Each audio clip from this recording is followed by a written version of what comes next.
Okay, so real quick, have you ever played Call of Duty? Specifically the old one. Call of Duty 4 Modern Warfare, released in 2007. There's a mission in that game. Death from Above.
Let me back up.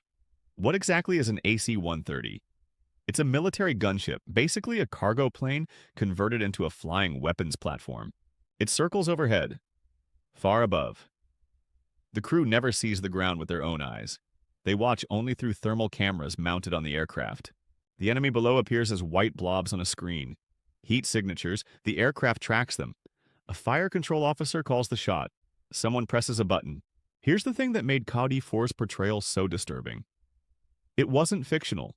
The developers literally modeled it on real AC-130 footage from actual operations. The black and white thermal vision, the altitude numbers, the calm radio chatter, the way targets just disappear after impact. All of it was real. So when players said, "This feels like real war," they were right. They were playing something almost identical to what actually happens in combat. Here's something to think about. When the enemy is just a heat blob on a screen, does something change in your brain? Research says yes. Military psychologist Dave Grossman wrote about this.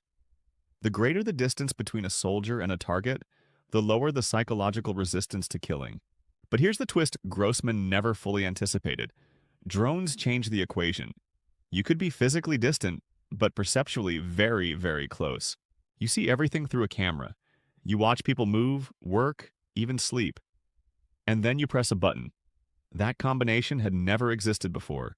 Fast forward to Ukraine in 2022. A new weapon dominates the battlefield. Small, cheap, fast, controlled by a pilot wearing a virtual reality headset. FPV drones, first-person view. Originally designed for civilian racing hobbyists, now strapped with explosives and flown directly into tanks at high speed. The total cost of one FPV drone with its explosive payload? Around $500. The tank it destroys? Worth several $1 million. Think about that for a second. $500 versus several $1 million. This is what disruption actually looks like when it hits a battlefield. The pilot sits somewhere, could be a basement, could be a camouflage dugout. They put on their goggles and suddenly they become the drone. Everything the drone sees, the pilot sees. First person. 1-to-1. When the drone dives at a target, the pilot watches in real time. Ukraine's 2024 target was 1 million FPV drones, roughly double the total artillery shells supplied by the entire European Union that year. Almost every Ukrainian brigade now has a dedicated drone company. Most units carry small recon drones, too. This isn't specialty equipment. It's standard issue. And here's what soldiers actually say when you ask about the experience. This is where things get genuinely interesting. Pay close attention. Reuters interviewed Ukrainian drone operator Mikhailo, 25 years old, call sign Joker. He was flying FPV drones on the front in Zaporizhzhia region. After a test flight, he set down his controller and said, "Every time I put on my goggles and take the joystick, I think about my mother. She always told me those video games wouldn't do me any good." He smiled when he said it. Then he added just 4 more words. "Well, if this isn't useful, then what is?" That line, said by a real soldier on a real battlefield, Just sit with that for a moment. He wasn't joking. The skills he built playing video games were directly transferable to operating a lethal weapon in an active war zone. Here's your first big question today. If you spent years playing first-person games, does that mean you've been training for something? Even unknowingly, now I need to show you something. FPV drones are just one piece of this story. The interface war has also come down to ground level. In December 2024, Ukraine's Ministry of Defense officially approved a new weapon for its armed forces. It's called Wolly, and Wolly changes things. Wolly is a remote-controlled weapon station with a machine gun, thermal imaging, and an automatic target detection and tracking system. One operator runs it. Here's the key detail. The machine gun is there. It's real. It's loaded. But the person actually pulling the trigger is nowhere near it. One soldier carries Wolly to a position, sets it up, and then operates it remotely using a screen, and controls from a covered location. The battery lasts multiple days. The thermal camera detects targets automatically. The system tracks movement on its own. The human just makes the final decision. Picture two images side by side. Left side, a World War II gunner, prone behind his weapon, eyes locked directly on the target, breathing hard. Right side, a Ukrainian soldier, seated in a covered position, eyes on a monitor, thumbs on controls, machine gun firing half a kilometer away. The gun is the same concept, but the human's relationship to it has completely transformed. The weapon didn't move. The soldier moved. Out of the equation. Philosophers call this a structural change. The function stays the same, but the nature of the human act transforms entirely. And that matters enormously. But Wolly isn't even the most striking example. In June 2025, Ukraine's Ministry of Defense approved another system. This one is called SHABLYA. SHABLYA Mk19M is a remotely operated weapon station built for a 40mm automatic grenade launcher. Take a second to think about what that means. This system mounts on vehicles, or on ground robots, platforms that drive themselves to a position and then wait there, ready for commands. One operator controls it. The system has a 165-degree firing arc. It can engage targets directly or fire by coordinates from a concealed position. Built-in ballistic calculator. Mark a target on a digital map. The system auto-adjusts aim. You just confirm. One press. That's the entire action. Do you see what's happening? Cody 4's AC-130 mission had thermal camera, target marking, a fire button, no physical presence at the weapon. Sound familiar? SHABLYA has thermal camera, target marking on a digital map, fire confirmation button, no physical presence at the weapon. The interface came down from the sky. In 2007, people said that game felt too real. In 2025, the real-world version of that exact interface is approved for deployment in an active war zone. The AC-130 was shocking because it was airborne, distant, almost abstract. Now that same interface exists at ground level, what exactly changes? The answer, I think, is everything, and at the same time, nothing. And that contradiction is exactly what we need to sit with right now. French philosopher Grégoire Chamayou wrote a book called A Theory of the Drone. He had a disturbing observation about what remote warfare does to people.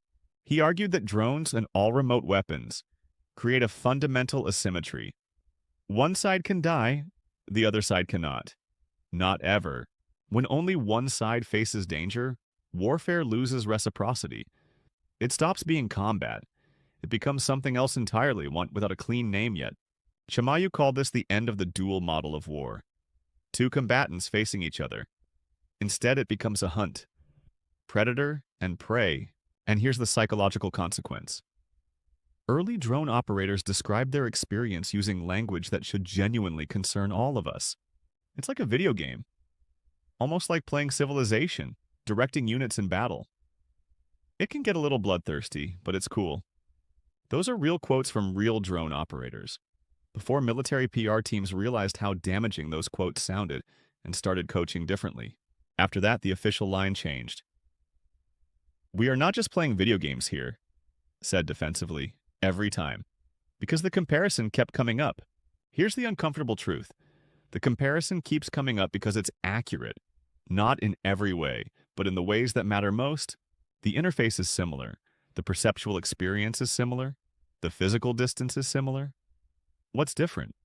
Only what happens on the other side of the screen. Now I need to tell you about something that happened in 2024.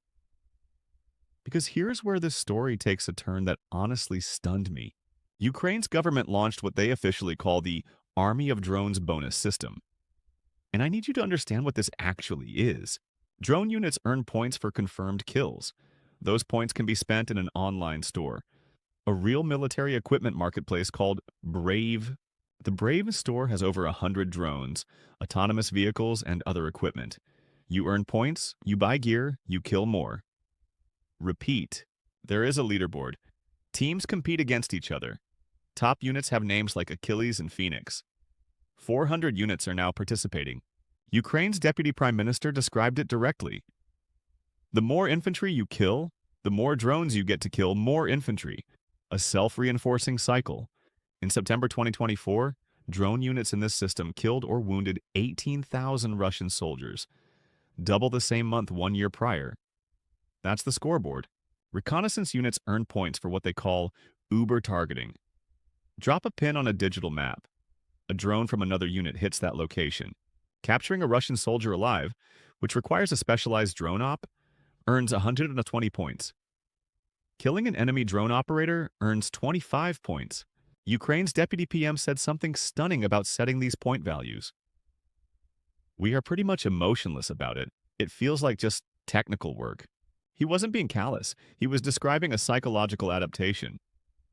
When war is processed through points and scores and interfaces, something genuinely shifts. And here's the question I keep coming back to. If war looks like a game and is scored like a game, where exactly does the line exist? The Achilles drone commander said the best operators weren't gamers.